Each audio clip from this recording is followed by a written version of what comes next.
Imagine if the loudest sound ever recorded in the ocean didn't come from a ship, or even an earthquake, but from something no one could identify. In 1997, scientists monitoring the Pacific Ocean picked up a massive underwater sound that was so powerful it could be detected nearly 5,000 kilometers away. They called it the bloop. At first, no one knew what had created it. The sound was even louder than the calls of the largest whale on Earth, leading many people to wonder if an enormous unknown creature was hiding in the deepest parts of the ocean. For years, the mystery spread across the internet, inspiring countless theories about giant sea monsters and creatures that humans had never discovered.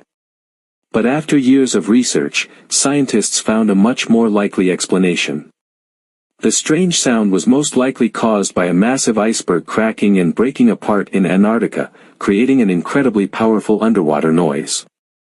Even though the mystery was largely solved, it reminded the world how little we truly know about the deep ocean. More than 80% of Earth's oceans remain unexplored, meaning incredible discoveries could still be waiting in the darkness below. Follow for more unbelievable true stories.